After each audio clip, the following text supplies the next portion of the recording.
إن الحمد لله نحمده ونستعينه ونستغفره ونعوذ بالله من شرور أنفسنا ومن سيئات أعمالنا من يهده الله فلا مضل له ومن يضلله فلا هادي له ونشهد أن لا إله إلا الله وحده لا شريك له وأشهد أن محمدا عبده ورسوله أما بعد فإن خير الحديث كتاب الله وخير الهدي هدي محمد صلى الله عليه وسلم وشر الأمور محدثاتها وكل محدثة بدعة وكل بدعة ضلالة وكل ضلالة في النار فأعوذ بالله من الشيطان الرجيم بسم الله الرحمن الرحيم يا أيها الذين آمنوا قوا أنفسكم وأهليكم نارا وقودها الناس والحجارة عليها ملائكة غلاد شداد لا يعصون الله ما أمرهم ويفعلون ما يؤمرون وقال الله تعالى في القرآن المجيد ربنا إنك من تدخل النار فقد أخزيته وما للظالمين من أنصار وقال النبي صلى الله عليه وسلم عن عبد الله بن مسعود رضي الله عنه قال رسول الله صلى الله عليه وسلم يؤتى بجهنم يومئذ لها 70,000 زمام مع كل زمام 70,000 ملك يجرونها رواه مسلم ৭,০৫৬ নম্বর হাদিস।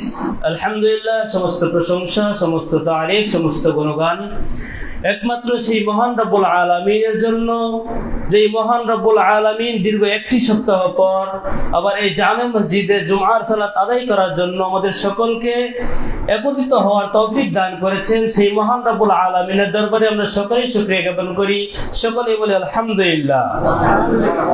দুরূদ ও সালাম বর্ষিত হোক আমাদের প্রিয় নবী সাইয়্যিদুল মুরসালিন খাতামুন নবিয়্যিন, যেই নবীর অক্লান্ত প্রচেষ্টার মাধ্যমে আমরা এই শান্তির ধর্ম ইসলামকে পেয়েছি।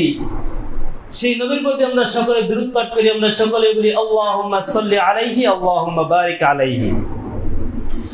সম্মানিত মুসল্লিবৃন্দ, আজকে আপনি যে বিষয়টি নিয়ে আপনাদের সামনে দাঁড়িয়েছি সেটি হচ্ছে জাহান্নামের ভয়াবহতা এবং তা থেকে বাঁচার উপায়, এবং সাথে আমরা আলোচনা করব জিলহজ মাসের প্রথম 10 দিনের করণীয় ও বর্জনীয় সম্পর্কে। তো প্রথমে আমরা শুরু করছি জাহান্নামের ভয়াবহতা সম্পর্কে। তো প্রথমে আমরা জেনে নেব জাহান্নাম কি জিনিস। তো জাহান্নাম কাকে বলে? জাহান্নাম হচ্ছে সেই আগুনের বাসস্থান বা সেই ভয়াবহ আগুনের বাসস্থানকে বলা হয় জাহান্নাম, যেই জায়গায় আল্লাহ তাআলা তার অবাধ্য বান্দাদেরকে শাস্তি দিবেন। আরো সহজে যদি বলি তাহলে জাহান্নাম বলা হয় ওই আগুনের স্থানকে যেই জায়গায় আল্লাহ তাআলা তার বিরুদ্ধাচারী বান্দা যাদেরকে সেখানে চিরস্থায়ীভাবে অবস্থান করতে হবে, এরপরে যারা আল্লাহ তাআলাকে অস্বীকার করে, যারা জান্নাত এবং জাহান্নামকে অস্বীকার করে, যারা পাপ কাজ করবে, যারা অন্যায় অপরাধ করবে, তাদের ঠিকানা হবে সেই জাহান্নাম। তো এই জাহান্নামটা কেমন, বা যারা জাহান্নামে যাবে তাদের অবস্থা কিরকম হবে? তো আল্লাহ তাআলা তার পবিত্র কুরআনুল কারীমে বলতেছেন, রব্বানা ইন্নাকা মান তুদখিলিন নার ফাকাদ আখযাইতা ওয়া মা লিয-যালিমিনা মিন আনসার। সূরা আল ইমরান 192 নম্বর আয়াত। আল্লাহ তাআলা বলেছেন, রব্বানা, হে আমার রব, ইন্নাকা মান তুদখিলিন নার ফাকাদ আখযাইতা, নিশ্চয় যারা এই জাহান্নামে প্রবেশ করিবে, ফাকাদ আখযাইতা, তাদের জন্য শুধুমাত্র লাঞ্ছনা ছাড়া আর কিচ্ছু নেই। যারা জাহান্নামে প্রবেশ করবে তাদের জন্য শুধুমাত্র লাঞ্ছনা থাকবে। লাঞ্ছনা মানে কি? লাঞ্ছনা হচ্ছে সব থেকে নিম্নতম জায়গা। তো লাঞ্ছনা ছাড়া তাদের জন্য আর কোনো কিছুই থাকবে না। ওয়া লিয-যালিমিনা মিন আনসার, আর সেদিনকে জালেমদের জন্য কোনো সাহায্যকারী থাকবে না। তাহলে জাহান্নাম কেমন অবস্থা বা জাহান্নাম কেমন জায়গা? তো জাহান্নাম হচ্ছে সব থেকে নিকৃষ্টতম জায়গা, সব থেকে লাঞ্ছনাদায়ক জায়গা, যেখানে গেলে আপনি কোনো মান সম্মান পাবে না, যেখানে আপনার মান সম্মান দিকে কোনো লক্ষ্য করা হবে না। এই জাহান্নাম হচ্ছে সেরকম জায়গা। তো এই জাহান্নামকে আমাদেরকে অবশ্যই ভয় করতে হবে। আল্লাহ তাআলা তার পবিত্র কুরআনুল কারীমে বলতেছেন, ইন্নাহা সাআত মুস্তাকার ওয়া মাকামা, জাহান্নাম তো হচ্ছে এমন জায়গা, এমন বসতি, যেটা আবাসস্থল বা বসতি হিসাবে আমরা যখন ঘর বাড়িতে থাকি, বাসস্থল আমাদের, তো জাহান্নামটা হচ্ছে থাকার জায়গা হিসাবে বা আবাসস্থল হিসাবে হচ্ছে সবথেকে নিকৃষ্টতম জায়গা। তো সুতরাং আমাদের জাহান্নামকে ভয় করতে হবে। আল্লাহ তাআলা বলছেন, ওয়াত্তাকুন নারাল্লাতী উইদ্দাত লিল কাফিরিন, তোমরা ওই সমস্ত জাহান্নামকে বা তোমরা ওই জাহান্নামকে ভয় করো যে জাহান্নামটা কাফেরদের জন্য প্রস্তুত করা হচ্ছে বা কাফেরদের জন্য প্রস্তুত করে রাখা হয়েছে, সেই জাহান্নামকে আমাদেরকে ভয় করতে হবে। তো এখন আমরা জানবো যে জাহান্নামী বা যারা জাহান্নামে দায়িত্বশীল তাদের পরিস্থিতি কেমন হবে বা তারা কেমন মেজাজ থাকবে। তো আল্লাহ তাআলা তার পবিত্র কুরআনুল কারীমে বলতেছেন, ইয়া আইয়ুহাল্লাযীনা আমানু কু আনফুসাকুম ওয়া আহলিকুম নারা, ইয়া আইয়ুহাল্লাযীনা আমানু, ও হে ঈমানদারগণেরা, কু আনফুসাকুম ওয়া আহলিকুম নারা, তোমরা তোমাদের নিজেদেরকে এবং তোমাদের পরিবারদেরকে বাঁচাও। কোথা থেকে? জাহান্নাম থেকে। ওয়া আহলিকুম নারা, তোমরা জাহান্নাম থেকে তাদেরকে বাঁচাও, তোমাদের পরিবারদেরকে বাঁচাও, নিজেদেরকে বাঁচাও। কেন? ওয়াকুদুহান নাস ওয়াল হিজারা, যে জাহান্নামের জ্বালানি হবে মানুষ এবং পাথর। আলাইহা মালাইকাতুন, সেখানে এমন ফেরেশতা থাকবে, গিলাদুন শিদাদুন, গিলাদুন শব্দের অর্থ হচ্ছে নির্মম হৃদয়ের অধিকারী।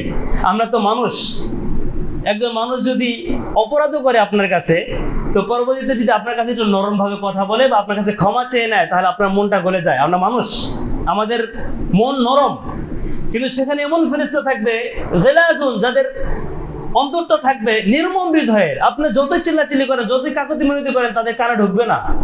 শিদাতুন, যারা হবে কঠোর স্বভাবের অধিকারী। আমাদের এই সমাজে চলাচল করার সময় আমরা অনেক কঠোর স্বভাবের মানুষ দেখতে পাই, যে আপনার সাথে কথা বললে কর্কশ ভাষী হিসেবে কথা বলে। হ্যাঁ, সে আপনার সাথে কথা যখন বলবে তখনই আপনাকে বকা দেয় বা গালি ছাড়া সে কথা বলতে পারে না, এমন অনেক মানুষ আছে। তো আমরা তাদের সাথে চলাচল করতে গেলে আমাদের অনেক কষ্ট হয়ে যায়। আমরা চাই না ওই সমস্ত লোক আমাদের পাশে থাকুক বা আমরা তাদের সাথে কথা বলি। তো সেই ফেরেশতারা এরকম হবে, শিদাতুন, তারা হবে কঠিন স্বভাবের অধিকারী। লা ইয়াসুনাল্লাহ মা আমারহুম, আল্লাহ তাআলা তাদেরকে যেই বিষয়ে আদেশ করবে তারা সেটাই পালন করবে। ওয়া ইয়াফআলুনা মা ইউমারুন, যেটা করতে বলবে সেটাই করবে। আপনি সেদিনকে যদি কান্নাকাটি করেন তাহলে কোনো কিছু আসবে যাবে না। তো সেই সমস্ত ফেরেশতা যারা হবে কঠিন হৃদয়ের, নির্মম হৃদয়ের অধিকারী, কঠিন স্বভাবের অধিকারী, তারা আপনাকে শাস্তি দিতে একটু কার্পণ্যবোধ করবে না। আপনি যেই শাস্তি প্রাপ্য, যেইটা আল্লাহ তাআলা তাকে অর্ডার করবে দেওয়ার জন্য, সেইটাই সে দিয়ে দিবে। এতে তার মনে একটু ব্যথাও লাগবে না যে আমি কেন তাকে শাস্তি দিচ্ছি, বা শাস্তি দিচ্ছি একটু মায়া করে শাস্তি দেই, এই জিনিসটা তাদের মাথায় আসবে না। আল্লাহ তাআলা তাদেরকে এভাবেই সৃষ্টি করেছে। আল্লাহ তাআলা তার পবিত্র কোরআন আরো বলতেছেন, সাউসলিহি সাকর, আমি তাকে অবশ্যই জাহান্নামে বা সাকর নামক জাহান্নামে নিক্ষেপ করব, যারা পাপাচারী। ওয়া মা আদরাকা মা সাকর, কিভাবে, কি সে তোমাকে জানাবে যে সাকর জিনিসটা কি? তো বলছে লা তুবকি ওয়ালা তাদার, সেটা হচ্ছে এমন জিনিস যেটা তোমাকে অবশিষ্ট রাখবে না, আবার তোমাকে ছেড়েও দিবে না। মানে আপনাকে সেখানে রাখা হলে সে আপনাকে ছেড়ে দিবে না, তার মানে আপনাকে শাস্তি অবশ্যই দিবে। আবার আপনাকে একেবারে মেরে ফেলবো না, আপনাকে সেখানে অবশিষ্ট রাখবে। আপনাকে মারবেও না এবং আপনাকে ছাড়বেও না, সেখানে আপনাকে সারা জীবন অবস্থান করতে হবে এবং কি আপনাকে শাস্তি ভোগ সহকারে অবস্থান করতে হবে। আমরা বহুত শুনে আসছি, যারা মিথ্যা কথা বলবে তাদের এখান থেকে এই পর্যন্ত ছিঁড়ে ফেলা হবে। এক পাশে ছিঁড়ে ফেলা হবে, দ্বিতীয় আবার আরেক পাশে ছিঁড়ে ফেলা হবে। যখন এই পাশে ছিঁড়তে ছিঁড়তে এই পাশে আবার জোড়া লেগে যাবে। শাস্তি যে কম হবে জিনিসটা এরকম না, শাস্তি আমাদের অবশ্যই ঠিকভাবে হবে, কিন্তু আপনাকে শাস্তিটা ভোগ করতে যতদিন পর্যন্ত আল্লাহ তাআলা মাফ না করবে, ততদিন পর্যন্ত শাস্তি আপনাকে ভোগ করতে হবে। এরপর বলে লাওয়াহাতুল লিল বাশার, সেখানে যে সমস্ত মানুষদেরকে রাখা হবে সাকার নামক জাহান্নামে, সেই সমস্ত মানুষ তাদের চামড়াগুলোকে, অনেক মোটা মোটা চামড়া হবে, সেই চামড়াগুলোকে পুড়ে আগুন ছারখার করে দিবে, কালো বানিয়ে ফেলবে। তারপরও সেখানে আপনাকে অবস্থান করতে হবে। আলাইহা 19, সেখানে 19 জন এরকম প্রহরী থাকবে, যারা এরকম মন মানসিকতা থাকবে, যারা নির্মম হৃদয়ের অধিকারী হবে। যেমন আমাদের চিন্তা ভাবনা করার বিষয়, দুনিয়াতে স্বাভাবিক আমরা কোনো মানুষ যদি খারাপ ব্যবহার করে, আমরা তাদের সাথে চলাফেরা করতে চাই না, তাদের সাথে কথা আমরা বলতে চাই না। তো যদি কিয়ামতের দিন আমরা যদি সেই জাহান্নামে যদি যাই, যেখানে নির্মম হৃদয়ের ফেরেশতারা প্রহরী হিসেবে থাকবে, তারা পাহারা দিবে, আপনাদেরকে আমাকে শাস্তি দেওয়ার জন্য কোনো কার্পণ্য বোধ করবে না, তারা সবসময় আমাদেরকে কঠিন শাস্তি দিয়ে যাবে, তাদের মনের ভিতরে একটু আবেগও জাগবে না যে একটু কম শাস্তি দিই, এরকমও যদি হবে না, তাহলে আমাদের অবস্থা কি হবে? সম্মানিত মুসল্লিবৃন্দ, আমাদের এই জন্য জাহান্নাম থেকে বেঁচে থাকতে হবে। তো এবার আমরা জানবো জাহান্নাম, যেখানে আল্লাহ রাসূল সাল্লাল্লাহু আলাইহি ওয়াসাল্লাম বলে গিয়েছেন আমার উম্মতের মধ্যে থেকে 73টি দল হবে, শুধুমাত্র একটি দল জান্নাতে যাবে, বাকি 72টি দল যাবে জাহান্নামে। তো এই জাহান্নাম এত বড় যে 73টি দল যাওয়ার পরও জাহান্নাম ভরবে না। তো জাহান্নামটা কত বিশাল, এই বিষয়ে আমরা জানবো। তো বলা হচ্ছে, একটি হাদিস আছে, রাসূল সাল্লাল্লাহু আলাইহি ওয়াসাল্লাম বলেছেন যে কিয়ামতের দিন বর্তমানে আমাদের একজনের, মনে করেন এক বাহু থেকে কতটুকু দূরত্ব, বা একজন মানুষ হাইট যদি হয় নিজের হাতের 3.5 হাত বা 4 হাত, 6 ফুট 7 ফুট হাইস্ট। তো কথা হচ্ছে যে বর্তমান আমাদের যে দেহ, এই দেহ যদি কিয়ামতের দিন থাকে, তাহলে আমরা তো কোনো কিছুই পাবো না, এমনি করে যাবো আমরা। তো কিয়ামতের দিন যারা জান্নাতি হবে বা যারা জাহান্নামী হবে, তাদের বিশাল আকৃতি হবে। তো বলা হচ্ছে যে তাদের একটা দাঁত হবে উহুদ পরিমাণ সমান, উহুদ পরিমাণের বিবরণ আমরা দেব। তো উহুদ পরিমাণ সমান হবে তাদের এক একটা দাঁত, এবং তাদের এক কাঁধ থেকে আরেক কাঁধের দূরত্ব হবে প্রায় 3 দিনের পথ। তো এত বড় বিশাল দেহের অধিকারী হবে, এরপরও আল্লাহ রাসূল সাল্লাল্লাহু আলাইহি ওয়াসাল্লাম বলছেন যে 73টি দল জাহান্নামে যাবে, তারপরও জাহান্নাম পরিপূর্ণ হবে না। তো এবার আমরা আসি, উহুদ পরিমাণ যে একটা দাঁত হবে। তো উহুদ, বর্তমানে উহুদ পাহাড়টা হচ্ছে দৈর্ঘ্য বা লম্বা হচ্ছে প্রায় 7 কিলোমিটার, 5 থেকে 7 কিলোমিটার, এবং সেটা চওড়া বা প্রস্থ হচ্ছে প্রায় 2 থেকে 3 কিলোমিটার। তাহলে চিন্তা ভাবনার বিষয়ে যে একটা মানুষের, আমরা সাধারণত জানি যে একটা মানুষের চোয়ালে প্রায় 32টা দাঁত থাকে। তো একটা দাঁত যদি হয় প্রায় 7 কিলোমিটার 3 কিলোমিটার, তাহলে 32টা দাঁত যেই চোয়ালে থাকবে, সেই চোয়ালটা কত বড় হবে, আর সেই মানুষটা কত বড় আকৃতির হতে পারে। এত বড় আকৃতি হওয়ার পরও জাহান্নাম পরিপূর্ণ হবে না, তাহলে জাহান্নাম কত বড় হবে। তো আরেকটি, এরপর বলছে, আরেকটি হাদিসে বলছে, আবু হুরায়রা রাদিয়াল্লাহু তাআলা আনহু থেকে বর্ণিত, তিনি বলেন আল্লাহ রাসূল সাল্লাল্লাহু আলাইহি ওয়াসাল্লাম বলছেন, সেই সত্তার কসম যার হাতে আমার প্রাণ রয়েছে, নিশ্চয়ই জাহান্নামের উপর থেকে যদি একটি পাথর নিক্ষেপ করা হয়, তাহলে সেটা তার তলদেশ পর্যন্ত পৌঁছতে 70 বছরের দূরত্ব লাগবে। একটা পাথর যদি জাহান্নামের উপর থেকে নিক্ষেপ করা হয়, সেটা জাহান্নামের তলদেশ পর্যন্ত পৌঁছতে 70 বছর সময় লাগবে। তাহলে জাহান্নাম কত বড়। তো আরেকটি, বর্তমানে আমরা সায়েন্স অনুযায়ী জানতে পারি যে আমাদের যে পৃথিবীতে আমরা বসবাস করি, এই পৃথিবী থেকে সূর্য প্রায় 13 লক্ষ গুণ বড়। এই পৃথিবী থেকে সূর্য প্রায় 13 লক্ষ গুণ বড়।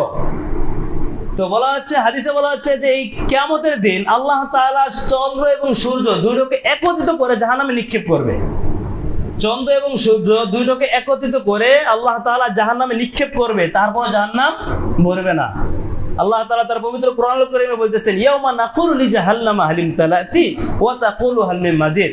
আল্লাহ তাআলা এত কিছু করার পরেও চন্দ্র সূর্য দিবে, এত বড় বড় দেহ বিশিষ্ট মানুষ জাহান্নামে দিবে, এরপরে জিজ্ঞাসা করবে হালিম তালাতি, তুমি কি পরিপূর্ণ হয়ে গেছো?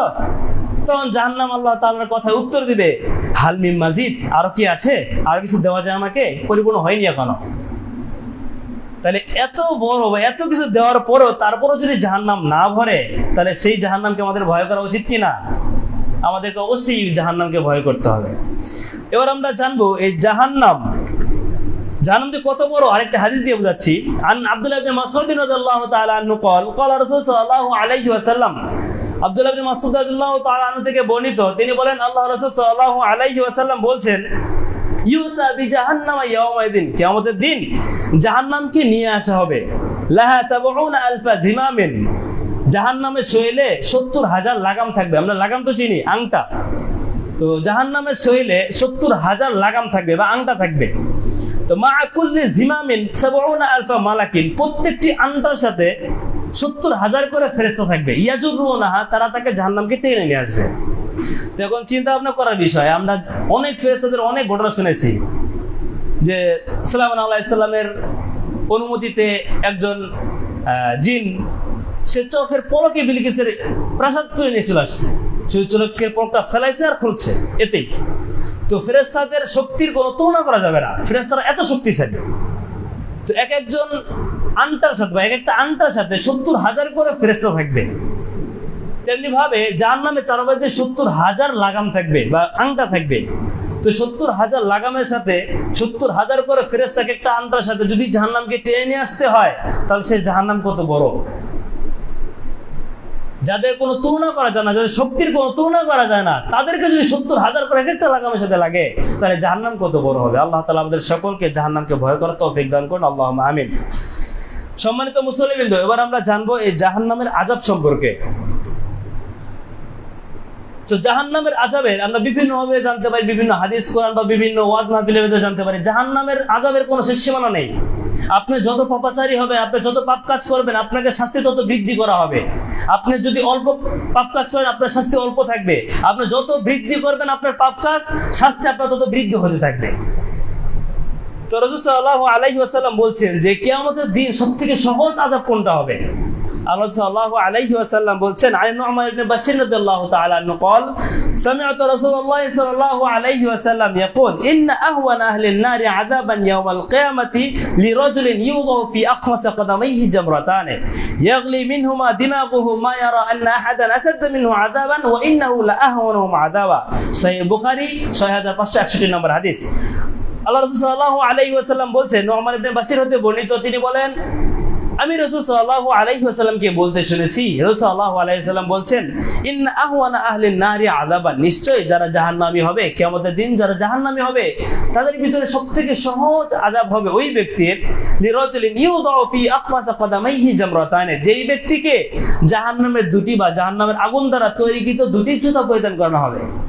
জাহান্নামের আগুন দ্বারা তৈরিকৃত দুটি জুতা পরিধান করা হবে, সেই ব্যক্তির শাস্তিটা হবে সবথেকে সহজ শাস্তি। তো জাহান্নামের আগুন দ্বারা তৈরিকৃত জুতা পরিধান করার ফলে কি হবে, বলছে ইয়াগলি মিনহুমা দিমাগুহু, যেই জুতা দুটো পরিধান করার ফলে তার মস্তকগুলো ফুটতে থাকবে, তার মস্তকগুলো ফুটে ফুটে পড়তে থাকবে। মা ইয়ারা আন্না হাদান, তো জাহান্নামী তো সে আর একা হবে না, জাহান্নামী তো আর অনেক লোক হবে। তো আশপাশ দিয়ে যারা লক্ষ্য করবে এই শাস্তিটা, তো সমস্ত মায়ারা আন্না হাদান আশাদ্দা মিনহু আযাবা, সবাই চিন্তা ভাবনা করবে এর থেকে কঠিন শাস্তি কি আর হতে পারে। যে ব্যক্তিকে জুতার পরিধান করা হয়েছে আগুনের জুতা, যার কারণে তার মস্তকগুলো ফুটে ফুটে ফুটে ফুটে পড়ছে, তো এর থেকে কঠিন শাস্তি কি আর হতে পারে, এর থেকে মনে হয় কঠিন শাস্তি আর নেই। আল্লাহ রাসূল সাল্লাল্লাহু আলাইহি ওয়াসাল্লাম বলছেন, ওয়া ইন্নাহু লাআহওয়ানুহুম আযাবা, অথচ এই শাস্তিটা হচ্ছে সবথেকে সহজ শাস্তি। তাহলে চিন্তা ভাবনা করেন, আপনাকে যদি কি জুতা পরিধান করানো হয় আগুন দ্বারা তৈরিকৃত, এটা চোখটা বন্ধ করে চিন্তা ভাবনা করেন, যার কারণে আপনার মাথার মস্তকগুলো গলে গলে ফুটতে ফুটতে পড়তে থাকবে, চারপাশ দিয়ে গড়ে গড়ে পড়তে থাকবে। এটা যদি হয় জাহান্নামের সবথেকে সহজ শাস্তি, তাহলে আমরা তো বহু কষ্ট করে ফেলেছি, বহু গুনার কাম করে ফেলেছি আমরা। আমাদের প্রত্যেকটি চলার ক্ষেত্রে, প্রত্যেকটি কথা বলার ক্ষেত্রে, প্রত্যেকটি মানুষের সাথে আচার ব্যবহার বা উত্তম আচরণ করার ক্ষেত্রে সমস্ত জায়গায় আমাদের পাপ কাজ হয়ে যাচ্ছে। আমরা জেনে না জেনে অনেকভাবে এরকম আছে যে আমরা চলতেছি, আমরা জানিও না এটা আমাদের পাপ কাজ হয়ে যাচ্ছে, অথচ আমরা পাপী হয়ে যাচ্ছি। তা যদি আমাদের এমনই হয় তাহলে আমাদের কি অবস্থা হবে। তো জাহান্নাম যে কতটা ভয়াবহ, আল্লাহ তাআলা তার পবিত্র কোরআনুল কারীমে বলছেন যে জাহান্নাম এতটা ভয়াবহ হবে যে জাহান্নামী ব্যক্তি তার যত কিছু আছে সমস্ত কিছু দিয়ে হলেও সে মুক্তি পাওয়ার চেষ্টা করবে। আল্লাহ তাআলা তার পবিত্র কোরআন সূরাতুল মাআরিজে বলছেন, ইয়াউমা ইয়াওয়াদ্দুল মুজরিমু লাউ ইয়াফতাদি মিন আযাবি ইয়াউমাইযিন বিবানি, ইয়াওয়াদ্দুল মুজরিমু, পাপিষ্ঠ ব্যক্তি বা পাপাচারী ব্যক্তি সে চাইবে, লাউ ইয়াফতাদি মিন আযাবি ইয়াউমাইযিন বিবানি, তার সন্তানাদি, তার সন্তান আদি যাদেরকে দুনিয়াতে এত কষ্ট করে লালন পালন করে বড় করেছে, যাদেরকে প্রতিষ্ঠিত হওয়ার জন্য নিজের মাথার ঘামকে পায়ে ফেলেছে, যাকে লালন পালন করার জন্য এত কষ্ট করেছে যে তার এত করেন কাজ করার জন্য কোনো কষ্ট মনে হয়নি, যাকে লালন পালন করেছে অনেক আদর মোহাম্মত করে, যার জন্য নিজের জীবনটা দিতেও বাপ মা প্রস্তুত। তো এই সমস্ত সন্তানদেরকে কিয়ামতের দিন আল্লাহ তাআলাকে বলবে, ইয়াওয়াদ্দুল মুজরিমু লাউ ইয়াফতাদি মিন আযাবি ইয়াউমিদিন বিবানি, হে আল্লাহ, যদি আপনি চান আমার সন্তান সন্ততিকে আপনি নিয়ে নেন, তারপর আমাকে জাহান্নাম থেকে মুক্তি দান করুন। ওয়া সাহিবাতিহি ওয়া আখি, এবং তার স্ত্রী যার জন্য দুনিয়াতে এত কিছু করা হয়, বা তার ভাই ব্রাদার যাদের সাথে এত ঘনিষ্ঠতা সম্পর্ক, তার স্ত্রীকে এবং তার ভাই ব্রাদারকে দিয়ে দিবে সেদিনকে, যে এদিকগুলোকে নিয়ে যান, তারপর আমাকে জাহান্নাম থেকে মুক্তি দান করুন। ওয়া ফাসিলাতি হিল্লাতি তুই, এবং যারা তাকে আশ্রয় দিচ্ছে, বা ছোটবেলা থেকে আপনি ছোট ছিলেন, যারা আপনাকে ছোটবেলা থেকে লালন পালন করেছে, আপনার ভাই ব্রাদার হতে পারে, আপনার বাপদাদা হতে পারে, যারা ছোটবেলা থেকে আপনাদেরকে লালন পালন করে এতটুকু বড় করেছে, তাদের প্রতি আমাদের একটা মায়া আছে না? তো এই মায়া থাকা সত্ত্বেও কিয়ামতের দিন এমন অবস্থা হবে যে শাস্তি থেকে বাঁচার জন্য আমরা আল্লাহ তাআলার কাছে তাদেরকে দিয়ে দেবো, আল্লাহ, আমার ভাই ব্রাদার প্রয়োজন নেই, আমার সন্তান সন্ততির প্রয়োজন নেই, আমার স্ত্রী প্রয়োজন নেই, যারা আমাকে এত কষ্ট করে ছোট থেকে বড় করেছে, যারা আমাকে আশ্রয় দিয়েছে, আমার আশ্রয়দাতা, তাদেরও কোনো প্রয়োজন নেই আমার, এদেরকে আপনি নিয়ে নেন, তারপর আমাকে জাহান্নাম থেকে মুক্তি দান করুন। ওমান ফিল আরদি জামিআ, যদি দুনিয়ার সমস্ত কিছুর মালিক আমরা থাকি, বা যে সমস্ত সম্পদের মালিক আমরা আছি, জমি জমার মালিক আমরা আছি, যে সমস্ত বিজনেস আমাদের আছে, ব্যবসা বাণিজ্য আছে, এই সমস্ত জিনিস দিয়ে হলেও একজন পাপিষ্ঠ ব্যক্তি কিয়ামতের দিন আল্লাহ তাআলার কাছে পানাহ চাবে যে আল্লাহ তাআলা সমস্ত কিছু নিয়ে নেন, তারপর আমাকে এই জিনিস থেকে বা এই জাহান্নাম থেকে আমাকে মুক্তি দান করুন। কিন্তু আফসোসের সাথে বলতে হচ্ছে, সেদিনকে এই সমস্ত যত ব্যবসা বাণিজ্য আছে, যত ধন সম্পদ আছে, সন্তান সন্ততি, স্ত্রী, ভাই ব্রাদার, সকলকে দিয়েও সেদিন কোনো পরিত্রাণ পাওয়া যাবে না। এই জন্য আমাদের দুনিয়া থাকা অবস্থাতেই আমাদের বেশি বেশি আমল করতে হবে, বেশি বেশি দান সৎকার করতে হবে, যাতে করে জাহান্নাম থেকে আমরা মুক্তি পেতে পারি। পাপিষ্ঠ হয়ে যদি আমরা জাহান্নামে যাই, তাহলে আমাদের অবস্থা ভয়াবহ হবে। আল্লাহ তাআলা আমাদের সকলকে বোঝার তৌফিক দান করুন। এবার আমরা জানবো যে জাহান্নাম থেকে বাঁচার উপায় কি, জাহান্নাম থেকে আমরা কিভাবে বাঁচতে পারি। এই ভয়াবহ জাহান্নাম থেকে আমাদেরকে অবশ্যই বাঁচতে হবে। তো জাহান্নাম থেকে বাঁচার জন্য আমরা কিছু দোয়া করতে পারি, যেগুলো কোরআনে বর্ণিত অনেকগুলো দোয়া আছে, যেমন রব্বানা আতিনা ফিদ দুনিয়া হাসানাতাও ওয়া ফিল আখিরাতি হাসানাতাও ওয়া কিনা আযাবান নার। আরো দোয়া আছে রব্বানা আসরিফ আন্না আযাবা জাহান্নাম ইন্না আযাবাহা কানা গরামা। এবং কোরআনে বর্ণিত আর অনেক জাহান্নাম থেকে বাঁচার অনেক দোয়া রয়েছে, আমরা এই সমস্ত দোয়াগুলো পড়ব। দ্বিতীয় নম্বর পয়েন্ট হচ্ছে, আমরা একমাত্র আল্লাহ তাআলার ইবাদত করব এবং আল্লাহ ছাড়া অন্য কাউকে অংশী স্থাপন করব না। আল্লাহ রাসূল সাল্লাল্লাহু আলাইহি ওয়াসাল্লাম বলছেন, যেই ব্যক্তি আল্লাহ তাআলাকে একমাত্র আল্লাহ তাআলার জন্যই, যাবতীয় ইবাদত একমাত্র আল্লাহ তাআলার জন্যই করে এবং তার সাথে অন্য কাউকে শিরক করে না। এই হাদিস আমরা বহু শুনেছি যে যদি তার গুনাহ যদি সমুদ্রের ফেনা পরিমাণও হয়ে যায়, তারপরও আল্লাহ তাআলা তাকে ক্ষমা করে দিবেন, কিন্তু আল্লাহ তাআলার সাথে আমাদের শিরক করা যাবে না। তিন নম্বর হচ্ছে, রাসূল সাল্লাল্লাহু আলাইহি ওয়াসাল্লাম বলছেন, যে ব্যক্তি সূর্যোদয় ও সূর্যাস্তের পূর্বে নামাজগুলো ভালোভাবে আদায় করে। তো সূর্যোদয় বলতে আমরা কোনটা বুঝি? ফজর। সূর্যোদয়ের আগে ফজর এবং সূর্যাস্তের আগে তার মানে আসর। তাহলে যেই ব্যক্তি ফজর এবং আসরের নামাজ নিয়মিতভাবে পাঠ করবে, রাসূল সাল্লাল্লাহু আলাইহি ওয়াসাল্লাম বলছেন, সেই ব্যক্তি কখনো জাহান্নামে প্রবেশ করবে না। মুসলিম শরীফের হাদিস। তাহলে কথা হচ্ছে, আমাদের সমস্যা সব থেকে মূল সমস্যা এই দুই অক্তেই। আমরা ফজরের সময় ঘুমোতে উঠতে পারি না, আর আসরের সময় আমাদের বিভিন্ন খেলাধুলা, বিভিন্ন ব্যস্ততা কারণে আমরা আসরের নামাজ পড়তে পারি না। এই হলো আমাদের সমস্যা। তো এগুলো করা যাবে না। আমাদেরকে ফজর এবং আসরের নামাজের বিষয়ে, পাঁচ ওয়াক্ত নামাজের বিষয়ে যত্নশীল হতে হবে। বিশেষ করে ফজর এবং আসরের নামাজের জন্য আমাদেরকে যত্নশীল হতে হবে। 4 নম্বর আছে, রাসূল সাল্লাল্লাহু আলাইহি ওয়াসাল্লাম বলছেন, দুই ধরনের চোখকে কখনো জাহান্নামের আগুন স্পর্শ করবে না। দুই ধরনের চোখ কে কখনো জাহান্নামের আগুন স্পর্শ করবে না। এক হচ্ছে যেই চোখ আল্লাহ তাআলার জন্য কাঁদে, যেই চোখ আল্লাহ তাআলার ভয়ে কাঁদে। যেমন তাহাজ্জুদে নামাজ পড়ার পরে আপনি চোখের পানি ফেলে আল্লাহ তাআলার কাছে দুই হাত তুলে দোয়া করলেন, তো যদি আপনি আল্লাহ তাআলা, যদি সেটা আসলে আল্লাহ তাআলার জন্য ভয়ের কারণে হয়, আপনি সত্যি সত্যি আল্লাহ তাআলার ভয় করতেছেন, এই দুনিয়াতে থাকা অবস্থা অনেক পাপ কাজ করে ফেলেছেন, তো তো সেইগুলোর ভয়ে কিয়ামতের দিন বা আখিরাতে আপনার কি অবস্থা কি হবে, খুব করুণ অবস্থা হবে। সেই ভয়ে যদি আপনি তাহাজ্জুদের নামাজ পড়ে যদি 2 রাকাত নামাজ পড়ে আল্লাহ তাআলার কাছে কান্নাকাটি করে যদি দোয়া করতে পারেন, তাহলে আপনার চোখ কখনো জাহান্নামের আগুন স্পর্শ করবে না। তো যদি আপনার চোখ জাহান্নামের আগুন স্পর্শ না করে, তাহলে আপনার শরীর স্পর্শ করবে। যদি আপনার চোখ না করে, তাহলে আপনার শরীরও জাহান্নামের আগুন স্পর্শ করবে না। 2 নম্বর চোখ হচ্ছে ওই চোখ যেই চোখ আল্লাহ তাআলার পথে প্রবর্তন থাকে। এটা মূলত ইয়ের সাথে সাদৃশ্য, এটা মতো ওই যে যুদ্ধের সাথে সম্পৃক্ত আর কি।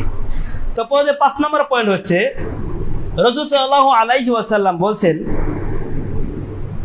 যে ব্যক্তি আল্লাহ এবং তার রাসূলের উপর পরিপূর্ণভাবে ঈমান আনবে এবং তার জীবন এবং সম্পদ দিয়ে আল্লাহর পথে লড়াই করবে, সেই ব্যক্তি জাহান্নাম থেকে মুক্তি পাবে। আল্লাহ তাআলা তার পবিত্র কোরআনুল কারীমে বলছেন, ইয়া আইয়ুহাল্লাযীনা আমানু হাল আদুল্লুকুম আলা তিজারাতিন তুনজিকুম মিন আযাবিন আলীম তু'মিনুনা বিল্লাহি ওয়া রাসূলিহি ওয়া তুজাহিদুনা ফি সাবিলিল্লাহি বিআমওয়ালিকুম ওয়া আনফুসিকুম যালিকুম খায়রুল লাকুম ইন কুনতুম তা'লামুন। ও হে ঈমানদারগণেরা, তোমরা তোমাদের ব্যবসায় যে সমস্ত ব্যবসা বাণিজ্যে সফল হচ্ছ বা তোমাদের ব্যবসা বাণিজ্যে যে তোমরা লাভবান হচ্ছ, বলছে যে তোমরা আল্লাহ তাআলার প্রতি এবং তার রাসূল সাল্লাল্লাহু আলাইহি ওয়াসাল্লামের প্রতি একনিষ্ঠভাবে ঈমান আনো। ওয়া তুজাহিদুনা ফি সাবিলিল্লাহি বিআমওয়ালিকুম ওয়া আনফুসিকুম, এবং আল্লাহ তাআলা তোমাদের যে ধন সম্পদ দিয়েছে, তোমাদের যে ব্যবসা বাণিজ্য দিয়েছে, যে জমি জমা তোমাদেরকে দিয়েছে, সেইগুলো দিয়ে এবং তোমাদেরকে যে আত্মা দিয়েছে, তোমাদের যে জীবন দিয়েছে, জীবন এবং ধন সম্পদ দিয়ে তোমরা আল্লাহ তাআলার রাস্তায় জিহাদ করো। এটা তোমাদের জন্য উত্তম। যালিকা খায়রুল লাকুম ইন কুনতুম তা'লামুন, যদি তোমরা জানতে, এটাই তোমাদের জন্য সবথেকে সর্বোত্তম। তো যদি আমরা আমাদের ধন সম্পদ দিয়ে এবং আমাদের জান প্রাণ দিয়ে যদি আমরা আল্লাহ তাআলার রাস্তায় জিহাদ করতে পারি এবং আল্লাহ এবং তার রাসূল সাল্লাল্লাহু আলাইহি ওয়াসাল্লাম এর উপর একনিষ্ঠভাবে ঈমান আনতে পারি, তাহলে আমরা জাহান্নাম থেকে মুক্তি পাবো। 6 নম্বর পয়েন্ট হচ্ছে যাবতীয় পাপ কাজ থেকে মুক্ত থাকা। এটা আমাদের জন্য খুবই কষ্টকর, কারণ আমরা শিরক করতেছি জানি না। আমরা অনেকে জানি যে তাবিজ ঝোলানো শিরক, তারপর আমরা তাবিজ ঝোলাই। এরপরে আমরা আরো জানি যে কুফরি করা বা হিংসা করা এটা অপরাধ, এটা পাপাচারী কাজ, হ্যাঁ, এটা অন্যায় কাজ।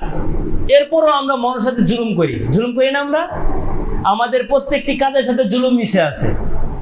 রাস্তাঘাটে যখন দেখি যে একজন নিম্ন শ্রেণীর ব্যক্তি, তার উপর একটু আমার শরীরের গরমটা ঝাড়তে পারি, তার উপর গরমটা ঝাড়ি, তাকে 2টা বকাতে, তাকে একটা থাপ্পড় মারি, এটা জুলুম। এরপর যদি কারণে হিংসা করা লাগে, তাহলে আমরা হিংসা করি, জানি যে জিনিসটা হিংসা হচ্ছে, তারপর হিংসা করি। এরপর আমানতের খেয়ানত, এটা তো বর্তমানে নাই। আমাকে যদি কেউ আমানত রাখে, সেটা সবার আগে সেটা ভক্ষণ করে খাই আমরা। আত্মীয়তার সম্পর্ক নষ্ট করা, এটা তো সবার আগে করি। বর্তমানে নিজের ভাইদের ভিতরে সম্পর্ক বিচ্ছিন্ন, তাদের সম্পর্ক ঠিক নেই। অথচ আল্লাহ রাসূল সাল্লাল্লাহু আলাইহি ওয়াসাল্লাম বলছেন যে আত্মীয়তার সম্পর্ক বিচ্ছিন্নকারী সে জান্নাতের ঘ্রাণ পর্যন্ত পাবে না। অথচ জান্নাতের ঘ্রাণ, জান্নাত থেকে জান্নাতের বাইরেও প্রায় 500 বছরের দূরত্ব পর্যন্ত পাওয়া যাবে। অন্য হাদিসে 50 বছরের দূরত্ব পর্যন্ত পাওয়া যাবে। তো এত দূরত্ব পর্যন্ত জান্নাতের ঘ্রাণ পাওয়া যাবে, অথচ আত্মীয়তার সম্পর্ক ছিন্নকারী তারা এত দূর থেকে হলেও জান্নাতের ঘ্রাণ তারা পাবে না। তো যাবতীয় যত কৃপণতা আছে বা যত জুলুম অত্যাচার আছে, সমস্ত অত্যাচার থেকে বা সমস্ত পাপ কাজ থেকে আমাদেরকে বিরত থাকতে হবে। তো 7 নম্বর পয়েন্ট হচ্ছে দান সদকা করা। রাসূল সাল্লাল্লাহু আলাইহি ওয়াসাল্লাম বলছেন, তোমরা জাহান্নাম থেকে বাঁচো যদিও এক টুকরো খেজুর সদকা করেও হয়। বুখারী 1417 নম্বর হাদিস। তো একেবারে আমরা মসজিদে যখন আসবো বা কোনো অভাবগ্রস্ত লোককে দেখবো, তখন আমরা তাকে দান করব। 5 টাকা হলো 5 টাকা পারবো, 10 টাকা হলো 10 টাকা করবো। তো এই দানটা আমাদের কিয়ামতের জন্য একটা অবশিষ্ট অ্যামাউন্ট হয়ে থাকবে। এটা দ্বারা আমরা কিয়ামতের দিন মুক্তি পাবো। এই জন্য আমরা বেশি বেশি একটু দান করবো। এরপর রাসূল সাল্লাল্লাহু আলাইহি ওয়াসাল্লাম বলছে যে তোমরা সদাচরণ করবে, তোমরা মানুষের সাথে ভালো ব্যবহার করবে। যদি কোনো মানুষ সব মানুষের সাথে সৎ আচরণ করে, তাহলে জাহান্নাম তার জন্য হারাম করে দেওয়া হয়, জাহান্নাম তার জন্য হারাম করে দেওয়া হয়। এই জন্য আমরা মানুষের সাথে কখনো খারাপ ব্যবহার করবো না, আমরা তাদের সাথে কখনো কর্কশ ভাষায় কথা বলবো না, তাদের সাথে সবসময় নরম ভদ্রভাবে চলাফেরা করবো, নরম ভাষায় কথা বলবো আমরা। আয়েশা রাদিয়াল্লাহু তাআলা থেকে বর্ণিত, তিনি বলেন আল্লাহ রাসূল সাল্লাল্লাহু আলাইহি ওয়াসাল্লাম বলছেন, আদম সন্তানকে 360টি জোড়া দিয়ে বা 360টি হাড়ের জোড়া দিয়ে সৃষ্টি করা হয়েছে। মানে প্রত্যেকটি মানুষের শরীরে 360টি জোড়া রয়েছে। তো প্রত্যেকটি জোড়ার সদকা আদায় করতে হয়। তো আমরা প্রত্যেকটি জোড়া সদকা আদায় করতে হয়তো আমরা সুবহানাল্লাহ বলি, আলহামদুলিল্লাহ বলি, আল্লাহু আকবার বলি, সুবহানাল্লাহ বিহামদিহি, আস্তাগফিরুল্লাহ, এই প্রত্যেকটি শব্দ উচ্চারণ করার ফলে আমাদের একটি করে সদকা হয়। তো আমাদের প্রত্যেক দিন এই 360টি জোড়ার সদকা আদায় করতে হয়। তো রাসূল সাল্লাল্লাহু আলাইহি ওয়াসাল্লাম বলছেন এইভাবে যেই ব্যক্তি 360টি সদকা পূরণ করলো, ওই দিন যদি সে মারা যায় তাহলে তার নিজেকে আগুন থেকে অনেক দূরে রাখে। রাসূল সাল্লাল্লাহু আলাইহি ওয়াসাল্লাম বলেছেন ওই দিন যদি সেই ব্যক্তি মারা যায়, যেই ব্যক্তি সে তার নিজের 360টি জোড়া সদকা আদায় করেছে, ওই দিন যদি সেই ব্যক্তি মারা যায় তাহলে আল্লাহ তাআলা তার থেকে জাহান্নামের আগুনকে অনেক দূরবর্তী করে দেয়, অনেক দূরে নিয়ে যায়। সহিহ মুসলিম 2220 নম্বর হাদিস। রাসূল সাল্লাল্লাহু আলাইহি ওয়াসাল্লাম বলছেন যেই ব্যক্তি ধারাবাহিকভাবে জোহরের পূর্বের 4 রাকাত এবং জোহরের পরের 4 রাকাত, আমরা সবসময় জোহরের পূর্বে 4 রাকাত সুন্নাত নামাজ পড়ি, কিন্তু জোহরের পরে আমরা সবসময় 2 রাকাত সুন্নাত নামাজ পড়ি। তো সেটা হাদিসে আছে, সমস্যা নেই। তো এই হাদিস দ্বারা বোঝা যাচ্ছে যে রাসূল সাল্লাল্লাহু আলাইহি ওয়াসাল্লাম বলেছেন যেই ব্যক্তি জোহরের পূর্বে 4 রাকাত সুন্নাত নামাজ এবং জোহরের পরবর্তীতে 4 রাকাত সুন্নাত নামাজ নিয়মিতভাবে পড়বে, আল্লাহ তাআলা তার জন্য জাহান্নামের আগুনকে হারাম করে দিবেন। সহিহ ইবনে মাজাহ 1160 নম্বর হাদিস, সহিহ আবু দাউদ 1269 নম্বর হাদিস।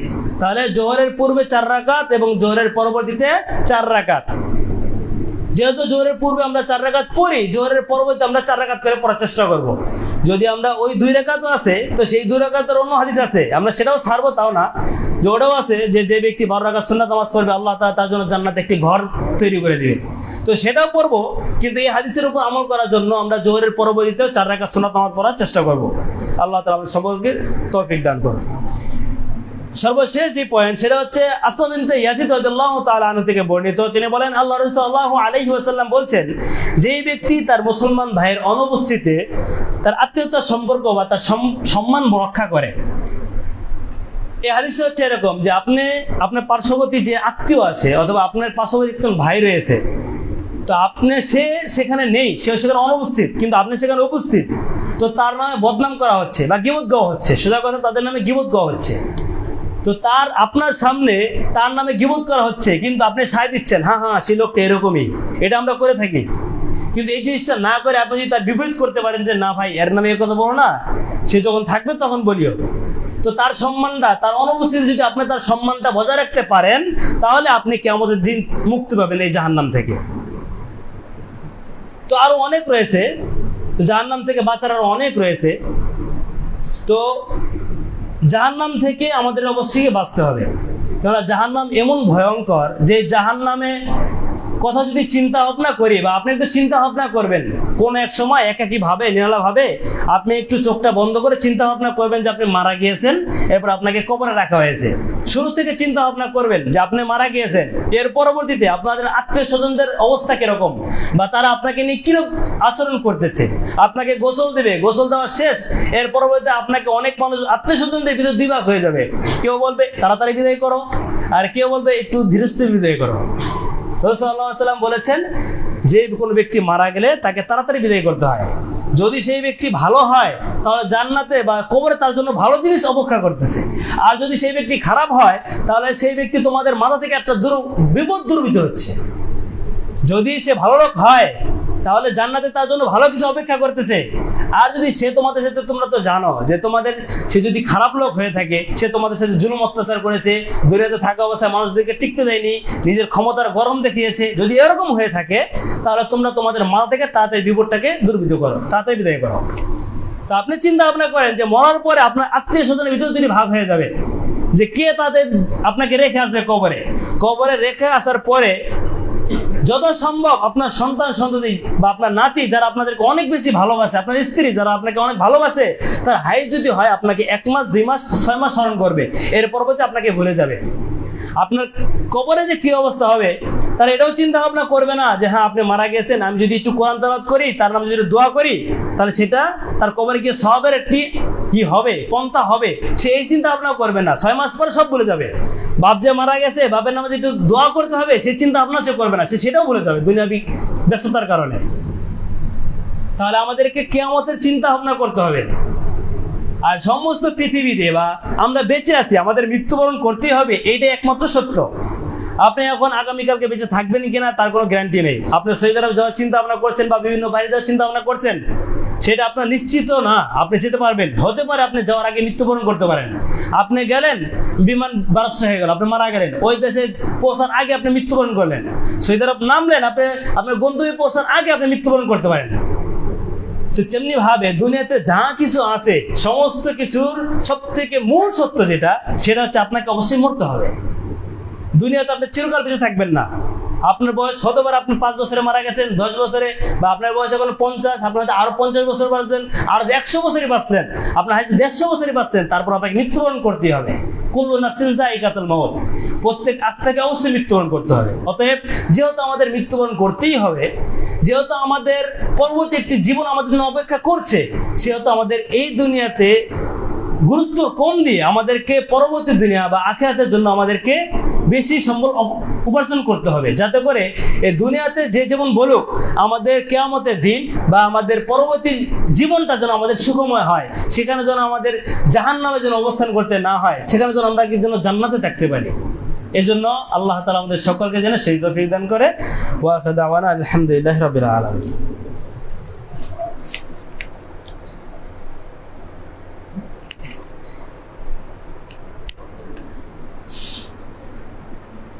الحمد لله رب العالمين والعاقبة للمتقين والصلاة والسلام على خير خلقه محمد وعلى آله وأصحابه أجمعين أما بعد فأعوذ بالله من الشيطان الرجيم بسم الله الرحمن الرحيم إن الله وملائكته يصلون على النبي يا أيها الذين آمنوا صلوا عليه وسلموا تسليما من شكر درود إبراهيم بري اللهم صل على محمد وعلى آل محمد كما صليت على إبراهيم وعلى آل إبراهيم إنك حميد مجيد। তো আমরা সংক্ষিপ্তভাবে জিলহজ মাসের করণীয় এবং বর্জনীয় সম্পর্কে সংক্ষিপ্ত আকারে আলোচনা করব।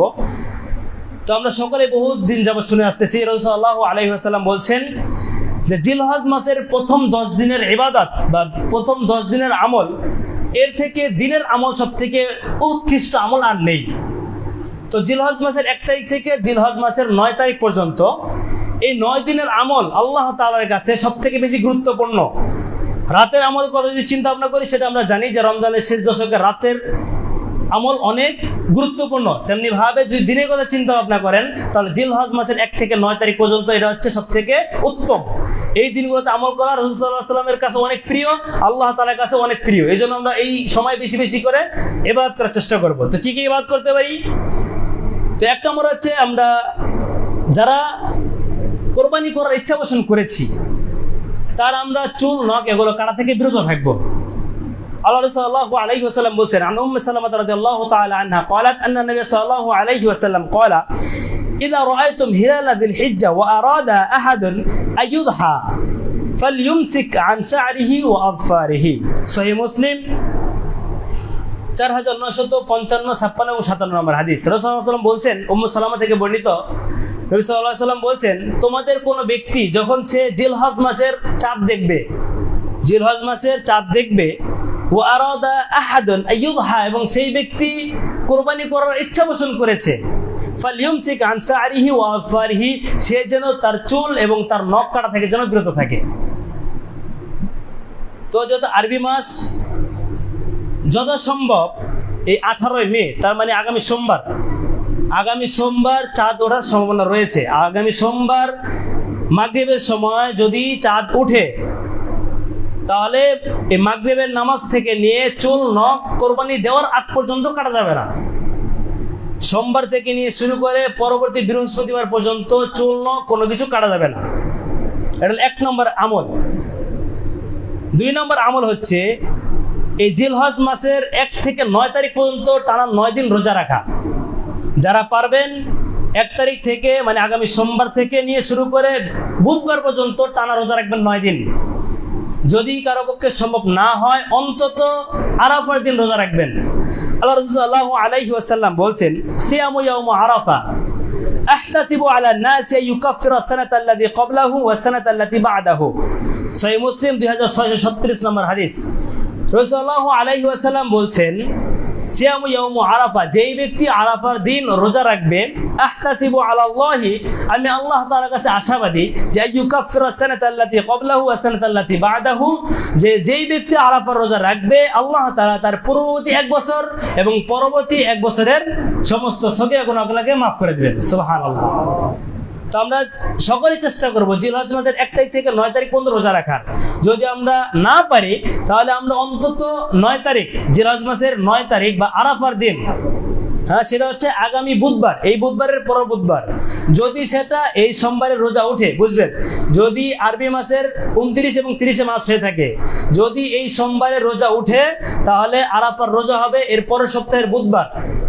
আর যদি এই সোমবার রোজা না উঠে, যদি মঙ্গলবার রোজা আসে, চাঁদ উঠে, তাহলে এই আরাফা রোজা হবে পরবর্তী বৃহস্পতিবার। তাহলে যেদিনকে আরাফা সেদিন আপনারা রোজা রাখবেন। এবার 3 নম্বর হচ্ছে তাকবীরে তাশরিক বলা, যেটা আমরা সকলেই জানি যে ঈদের একদিন আগ থেকে বা আরাফা যেদিন শুরু হয়, আমরা যেদিন রোজা রাখবো সে আরাফার দিন ফজর সালাত থেকে যেদিন ঈদ হবে তার পরবর্তী 3 দিন, মানে চতুর্থ দিন ঈদ শুরু, ঈদের দিন সহকারে চতুর্থ দিন আসর সালাত পর্যন্ত এই 5 দিন তাকবীরে তাশরিক বলতে হয়। এটা সকল মুসলিম নর এবং নারী, পুরুষ এবং মহিলা সবাইকেই অবশ্যই বলতে হবে। পুরুষ যারা আছে তাদেরকে প্রত্যেক ফরজ সালাতের পরে সালাম ফেরানোর পরে উচ্চ স্বরে বলতে হবে, এবং যারা মহিলা আছে তাদেরকে নিচু স্বরে বলতে হবে, কিন্তু সকলকে অবশ্যই বলতে হবে।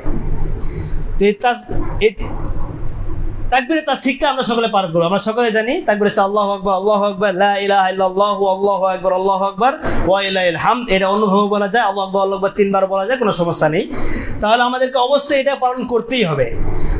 4 নম্বর হচ্ছে আমরা এই দিনগুলোতে বা এই 9 দিন আমরা বেশি বেশি আল্লাহ তাআলা জিকির আজকার করব। এমনি সময় আমরা ফজর নামাজের পরে বসে বসে সুবহানাল্লাহ, আলহামদুলিল্লাহ, আল্লাহু আকবার এগুলো পড়ি। এই কয়েকদিন হয়তো আর 5টা আমি একটু বেশি বসবো। এই 10টা দিন আমরা একটু বেশি বসে একটু বেশি আমল করার চেষ্টা করব। এর পরবর্তীতে এই 10টা দিন আমরা বেশি বেশি দান সদকা করব, বেশি বেশি। আমরা স্বাভাবিক সময় যদি 5 টাকা দান করে থাকি, তাহলে এই সময় আমরা 10 টাকা দান করব। এই 10 দিন আমরা একটু বেশি বেশি দান করার চেষ্টা করব। এর পরবর্তীতে আমরা এই সময় বেশি বেশি দোয়া করার চেষ্টা করব। এরপরে এই সময় আমরা স্বাভাবিক সময় যদি আমরা 2 রাকাত সুন্নাত নামাজ পড়ে থাকি, নফল নামাজ, তাহলে এই সময় আমরা 4 রাকাত সুন্নাত নামাজ পড়ার চেষ্টা করব, নফল নামাজ পড়ার চেষ্টা করব। মানে এই সময় আমরা বেশি বেশি ইবাদত, আমরা যেমন এই বিজয় রাত্রিগুলোতে, রমজান মাসে বিজয় রাত্রিগুলোতে সারা রাত বা যতক্ষণ আমাদের সম্ভব হয়েছে তারাবি নামাজ পড়ার পরে, এরপর আমরা দীর্ঘ সময় আমরা আমল করেছি। যখন আমরা হাঁটতাম তখন আমরা তাসবিহ তাহলিল করেছি, যখন আমরা রাতে সময় পেয়েছি তখন 2 রাকাত জায়গায় আমরা 4 রাকাত, 4 রাকাত জায়গায় 6 রাকাত, 6 রাকাত জায়গায় 8 রাকাত আমরা সুন্নাত নামাজ পড়েছি, বেশি বেশি আমল করেছি। তো এই দিনের সময়গুলোতে, এই জিলহজ মাসের প্রথম 9 দিনও আমরা এই কাজগুলো করব, বেশি বেশি আমল করব। এর পরবর্তীতে হচ্ছে যদি আমাদের সামর্থ্য থাকে তাহলে আমরা হজ করব, আর যদি সামর্থ্য না থাকে তাহলে আমরা দোয়া করব আল্লাহ তাআলা যেন আমাদের ভবিষ্যতে যেন আমাদের সামর্থ্য করে দেয়, যাতে করে আমরা যেন হজ করতে পারি। এর পরবর্তীতে হচ্ছে আমরা যাদের সামর্থ্য আছে তারা আমরা কোরবানি করব। তো যে আমরা যা দিয়ে পারি, আমাদের সামর্থ্য যদি ছাগল দিয়ে কোরবানি করা হয় তাহলে আমরা ছাগল দিয়ে কোরবানি করব, আর যদি আমাদের ছাগল দিয়ে কোরবানি করার সামর্থ্য না থাকে তাহলে আমরা দোয়া করব আল্লাহ তাআলা যেন আমাদের কোরবানি করার তৌফিক দান করে, এবং আরও যাদের আর বেশি কোরবানি করার তৌফিক দান করেছেন আল্লাহ, বা যাদের সামর্থ্য দিয়েছেন আল্লাহ তাআলা, বা যারা পারবেন গরু কোরবানি করা গরু করবেন, যারা উট পারবেন উট করবেন, যারা দুম্বা পারবেন দুম্বা করবেন। যার আল্লাহ তাআলা যেমন সামর্থ্য দিয়েছে আমরা সেমনভাবেই কোরবানি করব। তো জিলহজ মাসের আরো অনেক গুরুত্বপূর্ণ আলোচনা রয়েছে, ইনশাআল্লাহ আপনাদের খতিব সাহেব আগামী সপ্তাহে ইনশাআল্লাহ আলোচনা করবে। তো আজকে আমরা মূল বা 2টি বিষয় আলোচনা করলাম। সংক্ষিপ্ত আকারে আরেকবার বলে দিচ্ছি। তো সংক্ষিপ্ত আকারে হচ্ছে, প্রথম আমরা আলোচনা করেছিলাম জাহান্নামের ভয়াবহতা সম্পর্কে। তো প্রথমে আমরা বলেছি যে জাহান্নাম হচ্ছে সবথেকে নিকৃষ্টতম জায়গা বা বাসস্থান হিসেবে সবথেকে নিকৃষ্ট। এরপর আমরা বলেছি জাহান্নামকে, যারা জাহান্নামের দায়িত্বশীল হবে তারা হবে নির্মম হৃদয়ের অধিকারী এবং কঠোর স্বভাবের অধিকারী। এরপর আমরা বলছি যে জাহান্নাম যে কত বড় সেটা আমরা বলে বোঝাতে পারবো না, বিভিন্ন হাদিস দ্বারা আমরা বলার চেষ্টা করেছি যে কিয়ামতের দিন জাহান্নামে 72 অংশ বা 72টি ভাগ মানুষকে এবং জিনকে জাহান্নামে নিক্ষেপ করা হবে। এর পরবর্তীতে চন্দ্র এবং সূর্যকে জাহান্নামে নিক্ষেপ করা হবে। তো এত কিছু নিক্ষেপ করার পরেও এর পরবর্তীতে জাহান্নাম পরিপূর্ণ হবে না। তারপরেও জাহান্নাম সেদিনকে বলবে, হে আল্লাহ, আরো কিছু কি আছে আমাকে দেওয়ার মতো? তার মানে এত কিছু করার পরেও জাহান্নাম পরিপূর্ণ হবে না। জাহান্নাম কত বড়! এর পরবর্তীতে আমরা বলেছি যে এই জাহান্নাম থেকে আমাদেরকে মুক্তি পেতে হবে। মুক্তি পাওয়ার কয়েকটি উপায় আমরা বলে দিয়েছিলাম। এক নম্বর বলেছিলাম আমাদেরকে বেশি বেশি আল্লাহ তাআলার ইবাদত করতে হবে, বেশি বেশি আল্লাহ তাআলার কাছে দোয়া করতে হবে। যাবতীয় যত গুনাহের কাজ রয়েছে সমস্ত গুনাহের কাজ থেকে আমাদেরকে মুক্ত থাকতে হবে। এক কথায় হচ্ছে যতটুকু সম্ভব আমরা মানুষ, আমরা আদম সন্তান, আমাদের ভুল হবে, এটাই স্বাভাবিক।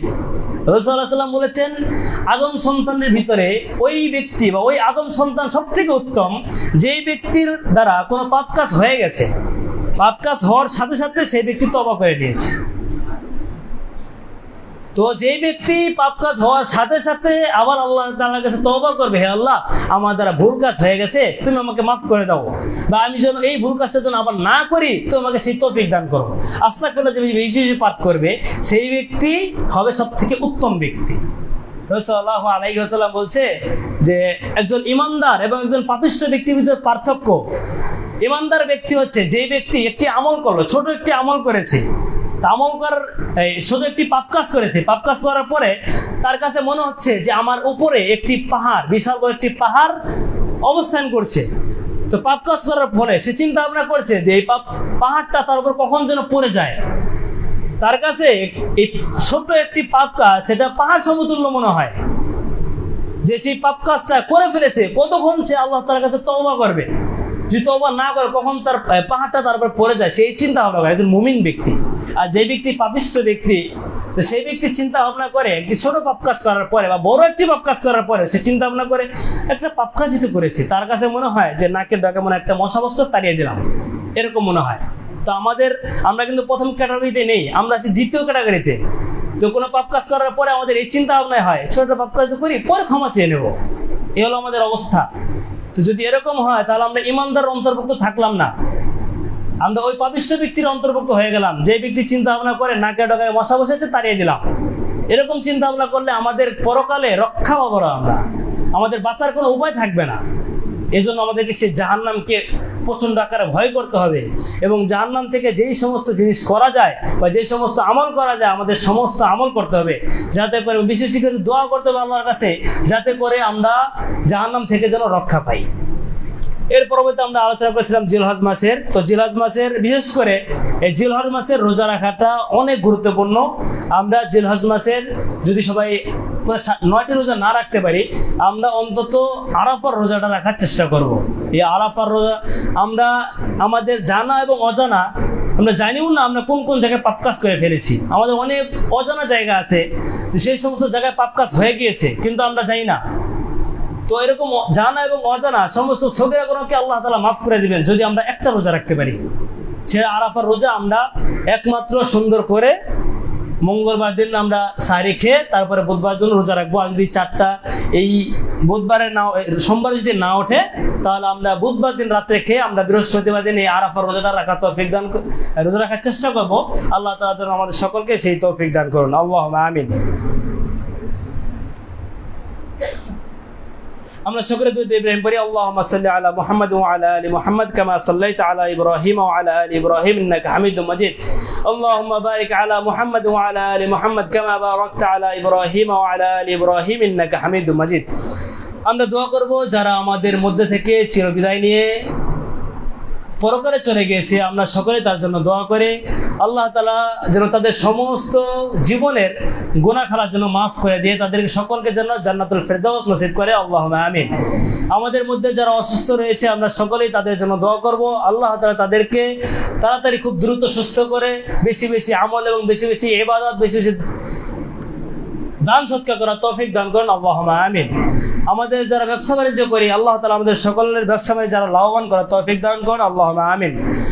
আমরা মানুষ, আমাদের সমস্যা থাকবে, এটাই স্বাভাবিক। তারপরও আমরা যে সমস্যায় ভুগছি আল্লাহ তাআলা আমাদের সকল সমস্যাকে দূরীভূত করে দিক। আল্লাহুম্মা আমিন। আল্লাহ তাআলা আমাদের সকলের ভালো মনে আকাঙ্ক্ষাগুলো বা ভালো কামনাগুলো কবুল করে নিন। আল্লাহুম্মা আমিন। ইবাদাল্লাহ রাহিমাকুমুল্লাহ, ইন্নাল্লাহা ইয়া'মুরু বিল আদলি ওয়াল ইহসান ওয়া ইতা'i যিল কুরবা ওয়া ইয়ানহা